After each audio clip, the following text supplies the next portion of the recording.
шүтэн торгон зураг хэмээх одоо үзэсгэлэнг бол бас нэлийн хэдийн жилийн өмнөөс төлөвлөж ээж одоо ингэж өнөөдөр бол энэ үйл маань дүүрээд бүтэж байна. Энэ 10 хэдэн жилийн одоо нөр хөдөлмөр үр дүнд гарч ирсэн юм бүтээл юм. Зээгт намлын торгон зураг гэдэг бүтээл маань өөрөө бол тийм амархан маш хурдан түргэн бүтдэг зүйл бол биш. Маш их уйггүй хөдөлмөр одоо нарийн нэгт нямба ажиллагааны үр дүнд бүтдэг юм зүйл. Тэгэхээр одоо нэг бүтээлийг гаргахын тулд дор жил, 2 жил, зарим нь 4, 5 жил болсон тохиолдол байдаг. Тэгэхээр энэ яг 16 ширхэг 2 метрээс 3 метрийн том хэмжээний одоо торгон шүтэн зураг бүтээлүүд байгаа. Тэгэхээр хэр их хөдөлмөр орсон гэдэг нь тодорхой харагдаж байгаа байх.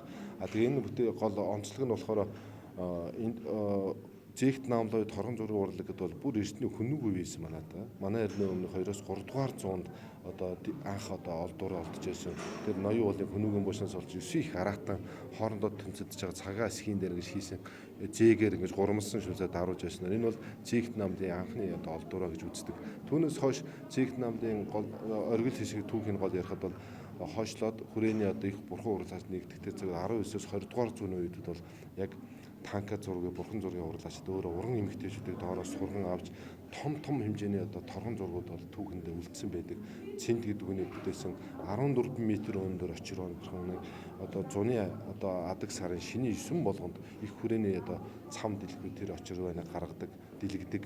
Мөн 16 м өндөр Сингийн араа гэдэг бурхныг одоо зуны адаг сарын шинийн дөрөвд бас чойгоор цам буюу дахлын цам бүжих үед дэрэж харуулдаг байсан. Мөн насны гурван бурханч гэх мэт тийм том шүтэн бурх зээгт намлууд ойсон түүхэн уламжлал байна. Мөн одоо түншгийн 35 бурхан тэгээд одоо 10 англын ганцаагаад хас гом тохоо бор гэдэг юм.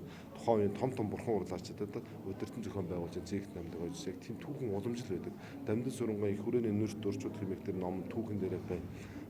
Одоо хас гомч гэдэг юм уу тавхаа борч гэдэг юм том бурхан урлагчид уран эмэгтэйчүүдийг доор авч удирдаад өнгө будаг тийг бүх юмыг зааж өгж ингэж оюулдаг. Яг мөн тэр адилаар энэ олон бүтээлүүдийг би бол гав ганцаараа сууж байгаа энэ гэдэг бол ямарч боломжгүй.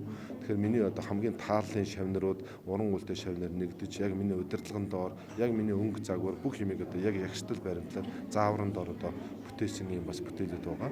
Тэгэхээр торгон зургийн зээгт намлын үзэсгэлэн Монголдо бол анх удаа гарч байгаа гэдэг нь онцлог. Яагаад тэгэхээр өмнө нь хуучны музейд байсан бүтээлүүдийг тэгэлж үзэсгэлэн ганцны гарч ирсэн боловч яг энэ цаг үед шинээр цоо шинээр бүтээгээ шин тэг загвар шин өнгө аяс зээгт намлын уламжлалт хөвшмөл одоо тгийг өөрөө шинчилж эвдэж одоо цэнхэр тэнгэр ногоон газар их баригдмал цөөн тооны навч цэцгээр одоо хийдэг байсныг маш олон цэцэг навчтай болгож хөх тэнгэрийг бол нар жаргаж байгаа нар мандж байгаа тэр сайхан нарны туяа яг далаа дээрээс бадамл ухаа мандж байгаа үйлс манан ороосон цаст мөнх уулс одоо Монголын сайхан уулын ингээд бүх хэлбэр маягийг оруулж ингэсэн энүүгээрээ онцлог бурхтын тэг нь хүртэл одоо хажид бурхан очроо бурхад дандаа давтагдчихгүй энд байгаа бүтээл нэг цор ганц хувь гэдэг хэлгээр бас онцлог цор ганц 1% энэ бүтээлүүдийг бол зээгт намлаар ойж зээгт намлаар бие даасан үзэсгэлэн гарсан түүх одоо ерөөсөй байдаггүй яг мэрэгжлийн.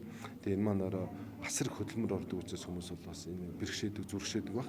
Тэгээ энэ 10 одоо 2-3 жилийн хөдөлмөрийн одоо үр дүн өнөөдөр одоо Монголоос хүснэг онд хүрж байна.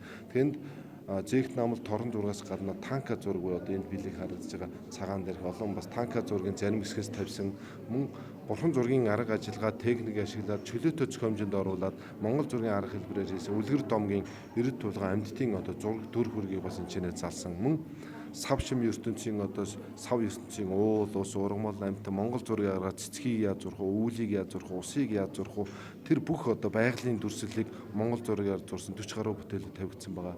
Мөн энд бол зээгт намлын 16 маш том хэмжээний бүтээлүүд чөлөө зохиомжийн 5-6 бүтээл танка зургийн 10-аад бүтээл байгаль уул усыг харуулсан юм бүтээл 40 гаруй бүтээл нийлээд нэг 60-70-80 юм бүтээлтэй юм үзэсгэлэн бол дэглэн найруулж гаргаж байна. Энэ маань 7 хоног үргэлжлэх. Тэгээ үүн дээр бас мэдээж би өөрөө соёнгийн лекц уншид одоо ингээ уншдаг учраас урт ухааны тухай лекц мөн одоо 18, 19, 20-ны өдрүүд 13 цагаас ямар ч үн төлбөргүйгээр сонирхсон хүн болгон ирээ суух боломжтойгоор 18-нд болохоор лусын ээл баах хорлол, лус савдгийн хорлол гэж үе, лусын ивэлийг яаж авах, лус гэж юу нь юуны байна уу, байхгүй юу энэ талаар харилцсан яриа. 19-нд болоод ирэхээр ад дон хий бод амьтын тухай чөтгөр шулам гэж байна. Хүний хэрхэн яаж хорлдیں۔ Хорлогдсон хүн ямар шин тэмдэг илэрхүү. Одооны хүмүүсийн сэтгэл санаа уруу, ял буруу зүрх юм бодож, гаж сони юм болж хараал хэрүүл донтож байгаа энэ хэлбэр ерөөсөл ад донтоос зөх хэмжээний холбоотой. Дараач нь хамгийн чухал сэдв болох одоо 10 сарын 20-нд 13 цагаас болохын бүгдээр үн төлбөргүй. Тэгээ энэ дээр үхлийн одоо хүн төрөлхтний мөнхийн сэдв болсон асуулттай явдаг. Энэ үхлийн дараах амьдрал, үхлийн дараа хүн яг яад юм бэ? Сүнс гэж юу юм? Үхэл яаж явагддгийг, үхлээс айх ёстой юу, бэлдэх ёстой юу? Үхэлтэй хүн болгон учраа энэ үхлийн тухай, мөнх бүсийн тухай бардаа тойдол буюу сонсоход гэтэл гэсэн алдартай номыг орчуулан найруулж гаргасан. Эннийхээ тухай маш дэлгэрэнгүй тайлбар лекцийг бол сүсгэн олонд ингээд хүргэхээр төлөвлөж байна. Тэгэхээр энд морилон ирж миний өөрийн бүтээсэн энэ миний гэж одоо ярьж болохгүй бидний соёл, Монголын соёл, урлах ухааны одоо дээд урлал, лагшингийн шүтээний хамгийн дээд хэлбэр болсон энэ шүтэн урлалын харж одоо урлагийн таашаал, оюуныхаа тэр урлагийг харж сэтгэлээ баясгаж, хазуугаар номыг сонсож, номонд баясаж, оюунаа гэгэрүүлэх нэг номын 7 өдөр 21-ний дуустал үргэлжлэхээр байна. Зүүнд түүчээлэх зууны мэдээ сонь. Цаасан болон цахим хэлбэрээр уншигч танд хүрч байна. Иргэдээ өмөрч бичнэ. Үндэсний өдөр тутмын зууны мэдээс сонин.